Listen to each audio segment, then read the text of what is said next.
beautiful? Hello, lovers of the world. This is Cinta speaking. I love the music that came out in 2020. I believe it was one of the best years of music I've ever experienced, at least ones where I was actively participating and keeping up with what was coming out. I am continuing my series where I retroactively reflect and rank all of the music that I listened to in 2024, and this video is part 2 of what I listened to in November. As you can see, we are back on the same tier list, but with new additions to rank. I like keeping all of the previous things that I've listened to in the year in the same list, so that it's easier to compare it with everything else I've listened to up until then. Usually before ranking, I explain my tier list and the grading system that I have behind my process, but to save us some time, I've decided to omit them in this video. Hopefully the tier list names are self-explanatory enough that you can still follow along.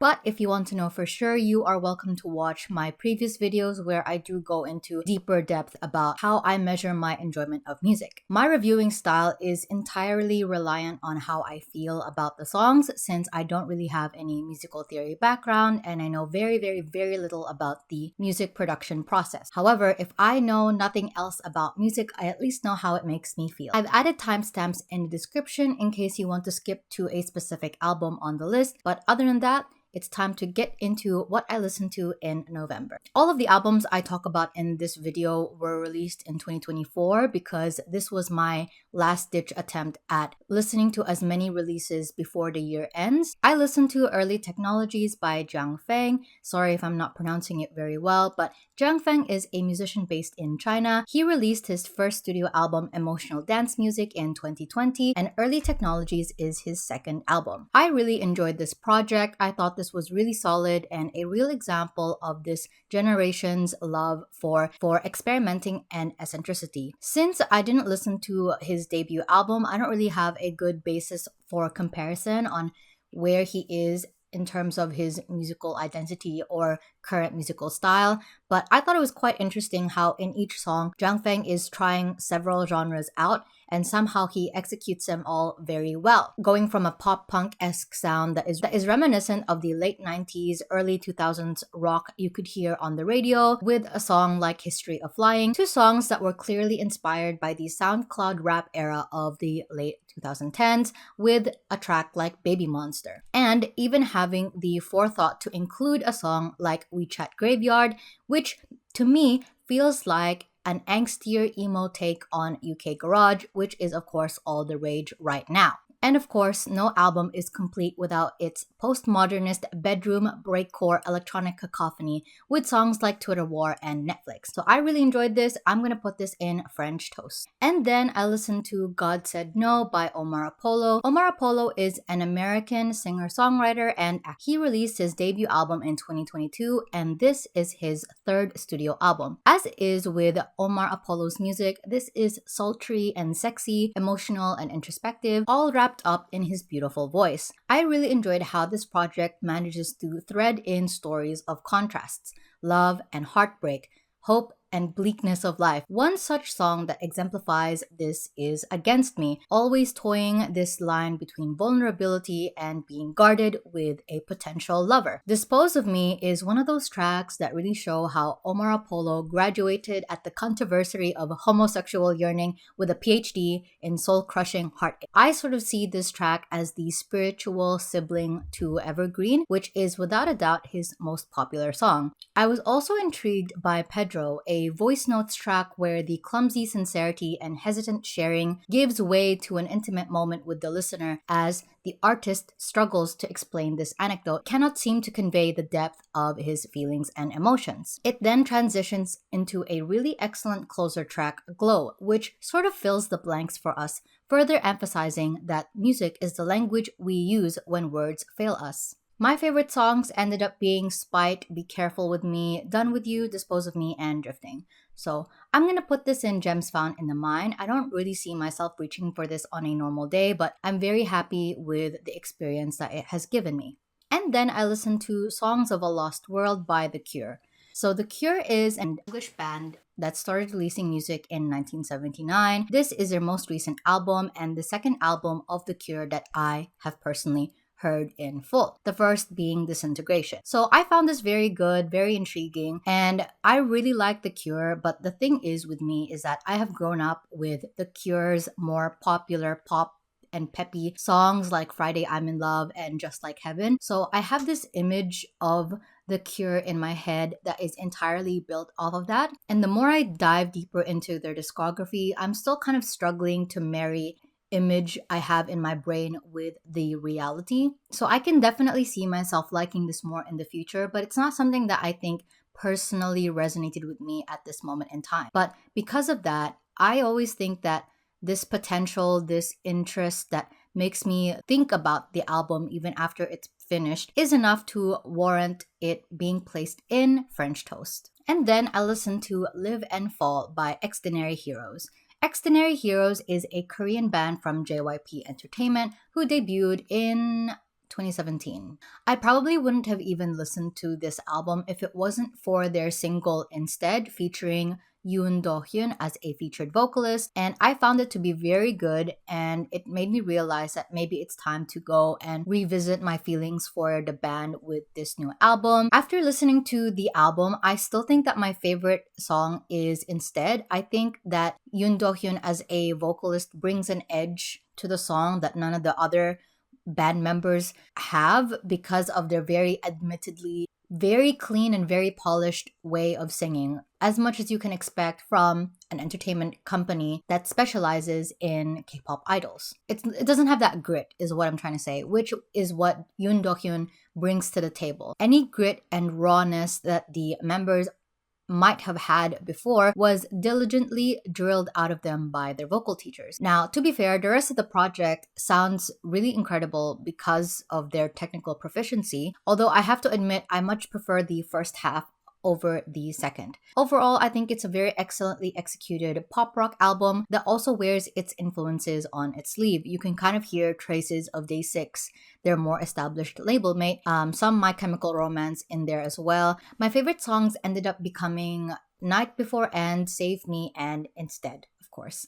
So I'm gonna put this in Gems Found in the Mind. And then I listened to Happy by Jin. Jin is a member of the very, very, very famous K-pop band BTS. I was a really, really, really big BTS fan army from 2016 to, I want to say 2021. You can see evidence of it in my collection, and just off camera I have all of my BTS posters on the other wall. Since then, it's been a few solid years since I've been an active fan of the group, and while I look back on that time of my life with a lot of fondness, it feels very distant and different to who I am in the present day. So it's very interesting for me when the members release new music because I have that memory of being a very dedicated fan, and now I try not to get into that now, but I definitely just felt it was just really hard for me to like analyze this like I would with any other project because BTS is a little bit of a soft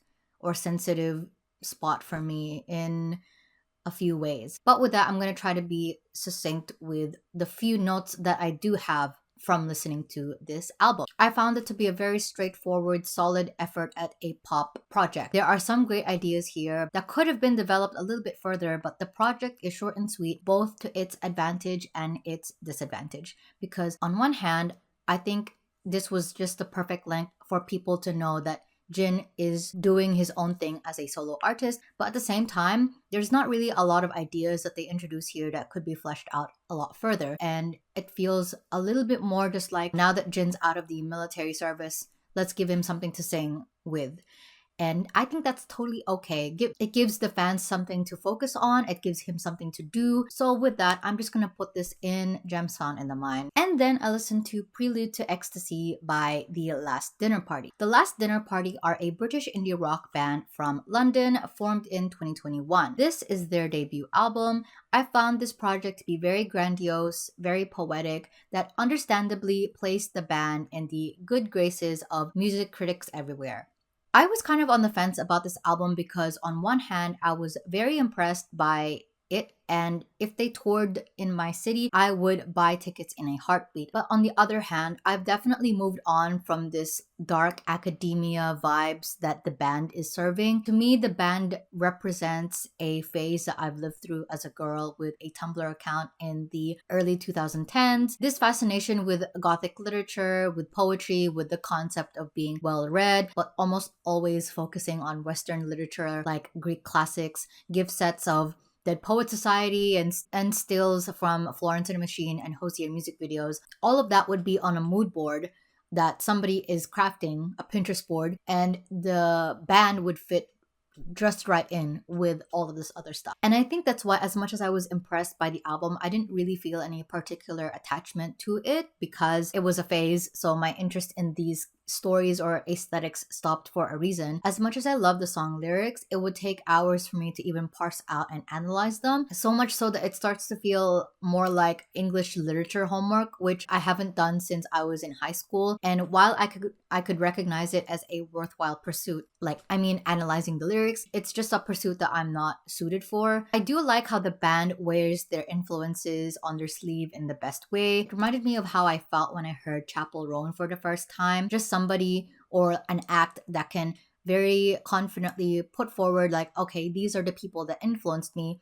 And with that, this is how I turned out. Queen is probably one of the bigger influences in my head. There's also ABBA for some reason, but I think it's mostly because of the way that she sings and delivers her lines. It's kind of very theatrical and melodramatic. Reminds me of Broadway musicals, which I really like. I'm gonna put this in French Toast regardless because I think that what they're able to do is very promising, and I feel like I'm always going to want to know what they're up to in the future. And then I listened to Metamorphic by Stayc. Stayc is a K-pop girl group that started releasing music in 2021, and this is their second studio album. This comeback really stresses the importance of good singles because I did not like their main single, Cheeky Icy Thang. Cheeky Icy Thang is quirky with nonsensical lyrics, and it's kind of camp even, that I can at least say had some personality and is memorable, but it was just not for me, and it killed any motivation or desire for me to pursue this album any further. So it wasn't until later on in the year that I decided to actually listen to this, and honestly, it was the complete opposite of what I expected from it based on Cheeky Icy Thang, and instead the album is everything that I want out of a girl group song. Sugar sweet and not necessarily deep, just very well made and very entertaining pop music. If you like Cheeky Icy Thang, you might be disappointed that none of the B-sides of the album are on the same wavelength as its title track, which to me is always so weird when K-pop companies do that. That's supposed to set up the expectation of what you'll find in the B-sides. And so it's always so weird when the title track does not match up with the rest of the project. And if they had chosen literally any other track, I probably would have been more eager to listen to this than if they had just left it with Cheeky Icy. Now, to be fair, I don't hate Cheeky Icy Thang. It's just not for me. I can appreciate its existence. In the sea of K-pop these days, I just like any kind of song that has individuality. My favorite song of the album is definitely Roses, which is a solo track by Isa, who happens to be my bias in the group. I love the song, and she has the best voice. She is so perfect. I'm gonna put this in your endless material. And then I listened to Loss of Life by MGMT. MGMT is a American rock band formed in 2002 in Middletown, Connecticut. I know of them because of their hit songs from the 2010s, Time to Pretend, Kids, Electric Feel, all of which are complete bangers, by the way. I knew going into this album that I could not expect the album to sound like any of those hit songs because, of course, those songs were made in a completely different time. Several years have passed since then, and of course, the band is going to grow. And I already saw someone say somewhere that their hit songs were not really a good summary or indication of what the band typically does. So I did my best to manage my expectations, which I think I succeeded because I was not really disappointed by what I found when I listened to the album. Luckily, I did not go into it expecting to hear that sound because it was just not in this album at all. Instead, it was a lot more indie rock, a lot more kind of psychedelic almost. You could tell that like David Bowie was like a big inspiration for this band, and I honestly thought that was quite intriguing. Even though the entire project wasn't for me, I could respect the kind of direction that they were aiming for. And there were actually two songs on the project that I really liked, which were Dancing in Babylon, featuring Christine and the Queens, as well as Nothing Changes. So while the project did not personally resonate with me, I wouldn't be surprised if maybe somewhere down the line I revisit this and it immediately clicks. But for now, I'm happy to just put this in, at least I learned something new. And then I listened to Fogesque III by Fog. Fog is a shoegaze band based in South Korea. I found out about this band because one of the members is Asian Glow, a solo shoegaze musician that I really like. I genuinely did not realize that he was in another band until he actually posted about it on his Instagram account, which I follow, announcing that Fog, his band, was releasing 2 albums like within 2 days of each other, Fogesque II and Fogesque III, which after looking into it seems to be a part of a trilogy the band started in 2020 with their debut album Fogesque. So I fully planned to listen to both before the year ended, which I did, by the way. Don't let this late video fool you. I listened to Fogesque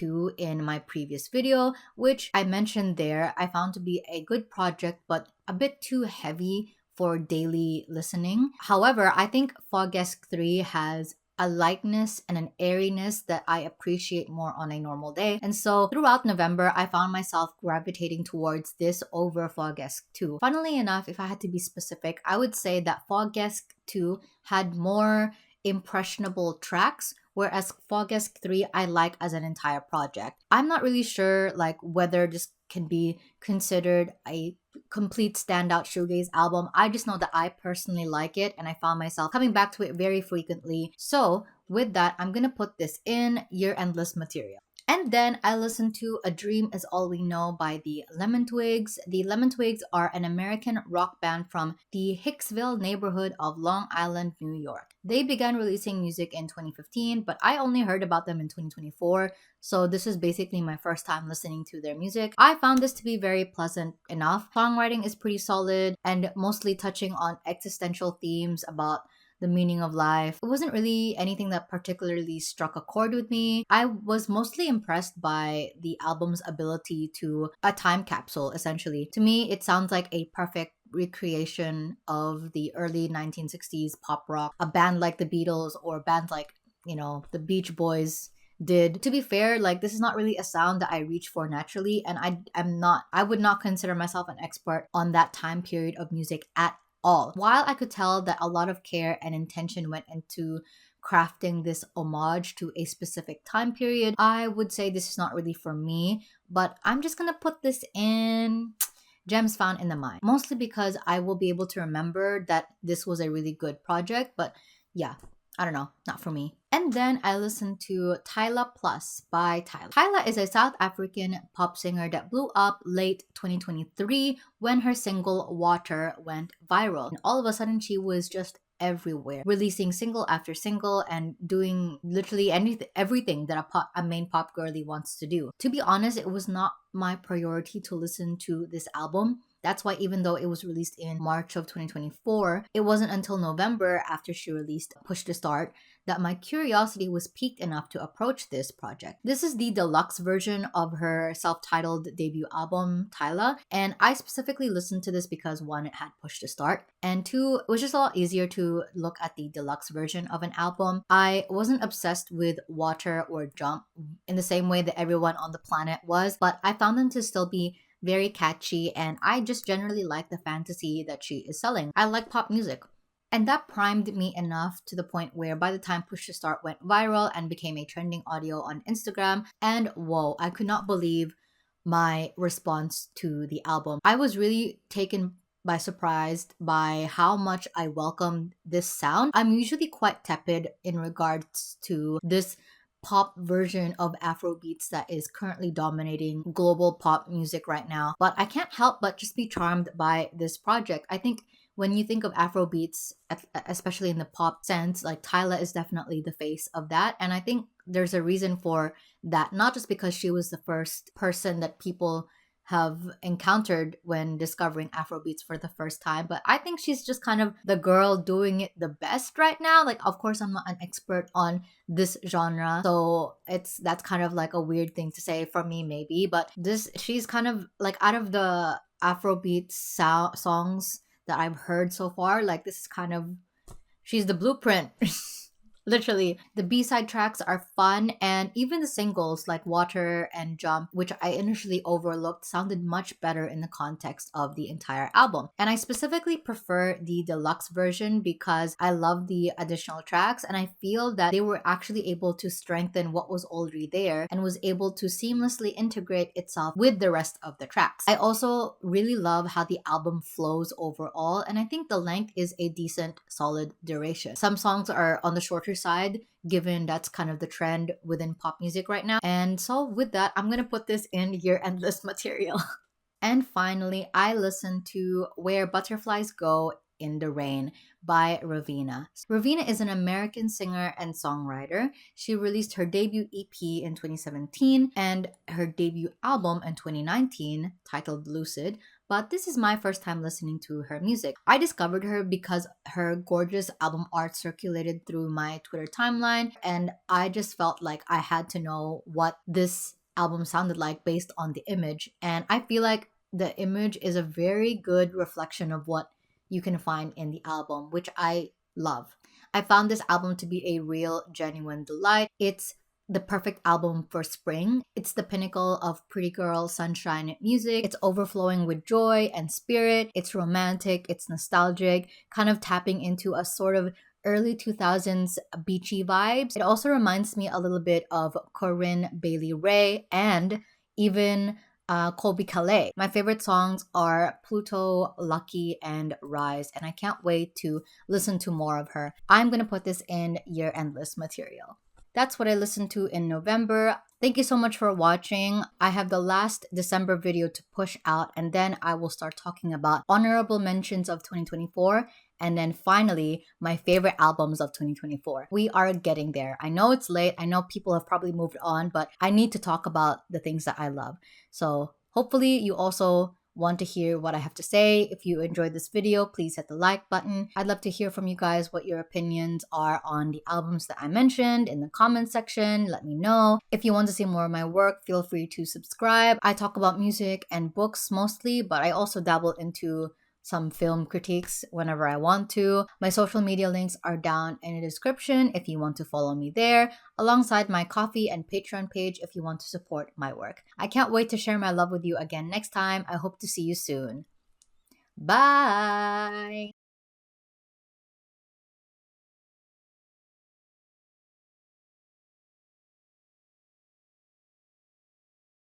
I'm so tired.